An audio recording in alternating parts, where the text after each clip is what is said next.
Alors évidemment, le problème, qu'est-ce qu'on appelle une maison d'idolâtrie? Ça également, le Rambam nous dit clairement que pour nous, la chrétienté, une église, c'est considéré comme une maison d'idolâtrie. Pourquoi? À cause de la Trinité. Le fait d'associer Akadosh Baruch Hu à d'autres forces, à d'autres choses, soit le Père, le Fils, peu importe. En tout cas, pour nous, ça remet en question l'unité d'Akadosh Baruch Hu.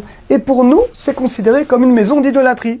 Donc c'est clair, donc on ne peut pas ni regarder une église, ni rentrer dans l'église à plus forte raison, ni même passer à côté d'une église. Tu dois t'éloigner forcément de 2 mètres. À part l'interdit halachique, nous dit le Raphaim Pologi, il y a une touma, il y a une impureté grande. Un juif qui rentre dans une église, même quelques secondes, il y a une grande impureté qui va se coller à lui. À tel point, dit le Rav, qu'il faut faire tchouva, il faut jeûner, parce que sinon, il risque d'avoir des conséquences dans la vie de cette personne à cause du haut degré d'impureté qui risque de se coller aux juifs. Ça, c'est uniquement pour une église. Pour une mosquée, et c'est clair dans le Rambam également dans le tchouva, dit le Rambam que au niveau de la mosquée, il n'y a pas de problème. Pourquoi? Les musulmans ne contredisent pas le principe d'unité d'Akadosh Baruch Hu. On le voit, même si aujourd'hui on a beaucoup de problèmes avec eux, mais en tout cas au niveau de la... bien que dans leur croyance, il y a beaucoup de choses bizarres, leur monde futur, etc. Mais en tout cas, au niveau de la émouna, de la croyance, ils respectent l'unité d'Hachem comme nous.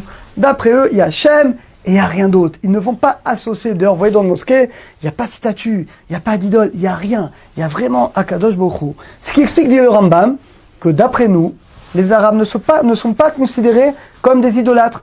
Donc l'incidence, on a le droit de rentrer dans une mosquée. Donc imaginez, je ne sais pas, mais imaginez que les conditions de sécurité sont remplies, vous voulez rentrer dans une mosquée, vous voulez la visiter, je ne sais pas ce que vous voulez faire, en tout cas, ou travailler, réaliser un travail, il n'y a pas d'interdit. La preuve, dit le Rambam, vous savez que dans l'année de Shemitah, on a l'habitude, la Rabbanout en tout cas, vend une partie des terres d'Israël aux Arabes pour pouvoir continuer à la travailler. Or, il y a un interdit, l'Otechonem, on ne peut pas vendre une partie de la terre d'Israël à des idolâtres. Mais à des idolâtres, on n'a pas le droit. Mais à des Arabes, on a le droit. C'est encore une preuve, encore une fois, que les Arabes, concernant cet interdit, ne sont pas considérés comme des idolâtres. Donc on a le droit de rentrer dans une mosquée. Donc conclusion, une église, on n'a jamais le droit de rentrer, même pas pour des raisons de penser. Si quelqu'un l'a fait, il faut vraiment faire une journée de jeûne et faire tchouva pour enlever l'impureté qui réside dans la personne. Une mosquée, par contre, on a le droit de rentrer, il n'y a aucun